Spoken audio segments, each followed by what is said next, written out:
இன்றைய திரை விமர்சன நிகழ்ச்சியில நம்ம பார்க்க போற படம் வந்து ஜனநாயகன்.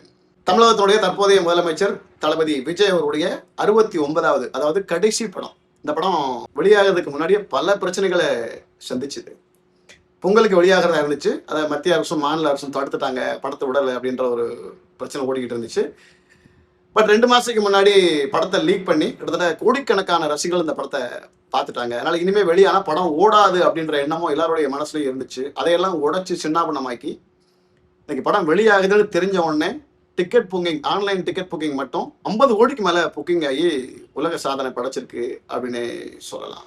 இந்த படத்தோட கதைப்படி பிரகாஷ்ராஜ் வந்து ஒரு பெரிய கட்சியோட மாவட்ட செயலாளராக இருக்காரு. அவர் வந்து எல்லாத்தையும் அடக்கி ஆளணும், எல்லாரும் என் கண்ட்ரோலு, மக்கள்லாம் நான் சொல்றதான் கேட்கணும் அப்படின்னு முதலமைச்சருக்கே கட்டுப்படாத ஒரு மாவட்ட செயலாளர்.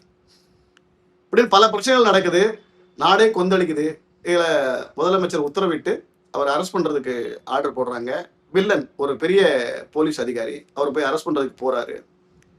போற இடத்துல வில்லனை அடித்து துவம்சம் பண்ணி அம்மனமா ரோட்ல கூட்டிட்டு வந்துடுறாரு. அப்ப இனிமே இவனை யாரும் தொட முடியாதுரா அப்படின்னு இருக்கும்போது உயர் போலீஸ் அதிகாரியா இருக்கக்கூடிய நம்ம தங்க தளபதி தமிழக முதலமைச்சர் விஜய் அவர்கள் போறாரு. போய் 2 பேருக்கும் பயங்கரமான ஃபைட் நடக்குது. அதையும் மீறி வில்லனை பிரகாஷ்ராஜ் அடிச்சு துவம்சம் பண்ணி ரோட்ல ஜட்டியோட கூட்டு வந்து ஜெயிலில் அடைச்சிடுறாரு.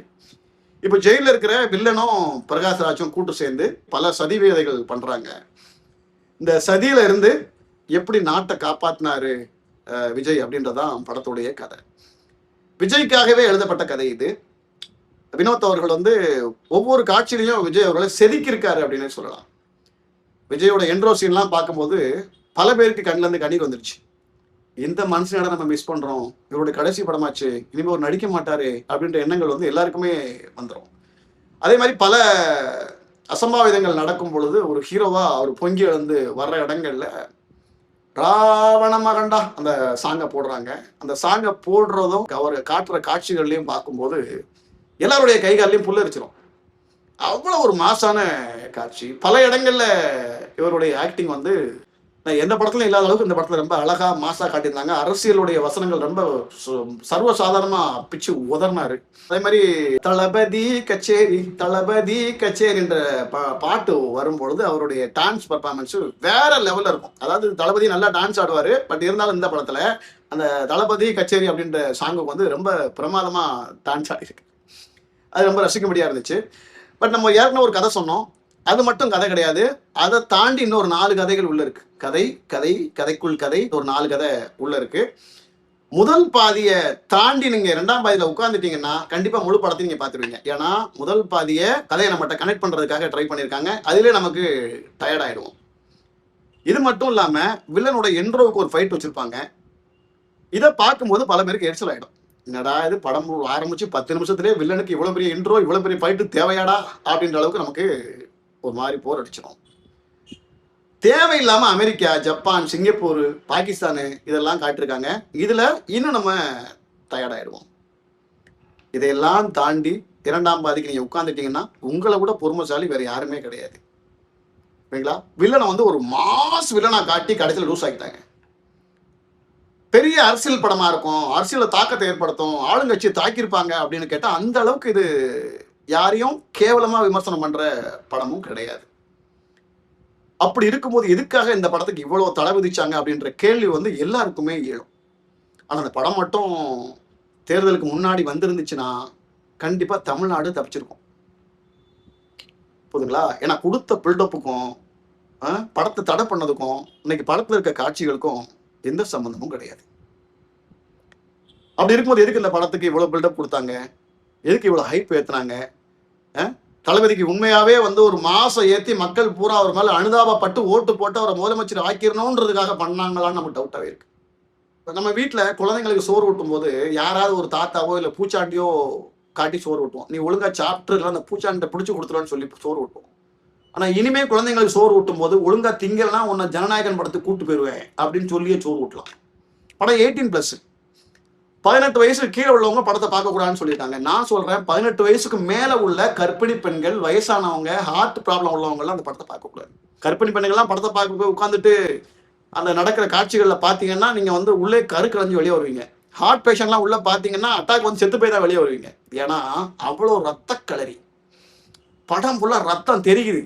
எப்படி ஒரு 5000 சாவு விழுந்திருக்கும்.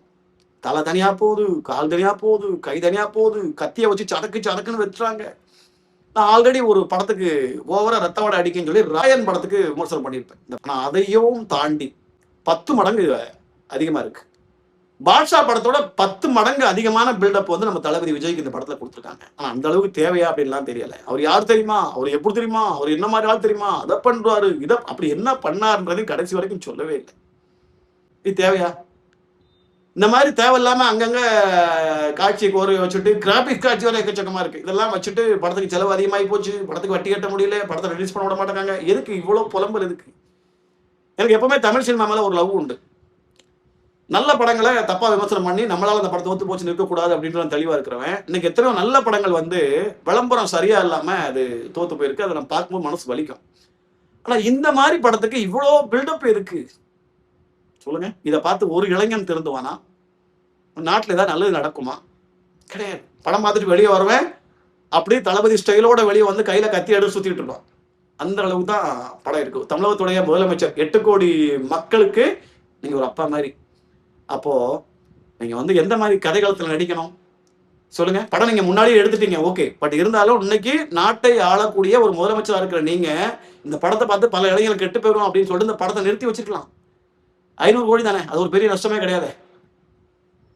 இந்த படத்தை பார்க்குற யாராலையும் கண்டிப்பா வந்து ஒரு மன திருப்தியோட தான் வெளியே வர முடியாது. முதல் பாதியை கடந்து 2ஆம் பாதியில கொஞ்சம் ஓரளவுக்கு உட்கார்ற மாதிரி படம் இருக்கு. நான் முதல் பாதியெல்லாம் விஜய் படமா பார்க்குறோம் அப்படின்ற அளவுக்கு இருக்கும். எனக்கு வினோத்தோட டைரக்ஷன் ரொம்ப பிடிக்கும். அவருடைய பல படங்கள் நான் பார்த்துருக்கேன். ரொம்ப அழகா கதை சொல்லுவாரு, ரொம்ப அழகா டைரக்ஷன் பண்ணுவாரு, எந்த காட்சி ஈஸியா புரிய வச்சிருவாரு. ஆனா இதுல பல காட்சிகள் நம்மளால புரிஞ்சுக்க முடியல. கதை கதை கதைக்குள் கதை கதைக்குள் கதை கதைக்குள் எதுக்குது கதைகளி சொல்லுங்க. இன்னைக்கு இதுக்கு ஓவர் ஹைப் ஏத்துறனால பல பேருக்கு வந்து படம் அப்படி இருக்கும் இப்படி இருக்கும் அப்படின்ற ஒரு எதிர்பார்ப்பே அதிகமாகி போச்சு. ஆனா அந்த எதிர்பார்ப்பை யாருக்குமே இது வந்து திருப்திப்படுத்தலை அப்படின்னு தான் நமக்கு. இருந்தாலும் தளபதியோட கடைசி படம், தமிழ்நாட்டோட முதலமைச்சர் வேற, அதுக்காக வேணா நம்ம வந்து இந்த படத்தை போய் பார்க்கலாம ஒழிய அரசியல் வசனங்கள் இருக்கும்னு எதிர்பார்த்தோம், யாரையாவது தோம்சம் பண்ணிருப்பான எதிர்பார்த்தோம், யாரையாவது கேவலப்படுத்திப்பான எதிர்பார்த்தோம், யாரையாவது அசிங்கப்படுத்திப்பான, அந்த மாதிரி எதுவுமே கிடையாது. தளபதிக்காக இந்த படத்தை போய் நம்ம ஒரு முறை பார்க்கலாம். அந்த அளவுக்கு பெருசா ஒருத்தான படம்லாம் கிடையாது. ஆனா படத்தோட நீளம் இருக்கு பாருங்க, 3 மணி நேரம் 3 நிமிஷம். எதுக்கு இந்த படத்தை நீங்க வந்து 1.5 மணி நேரத்துல சுருக்கி படத்தை முடிச்சுக்கலாமே.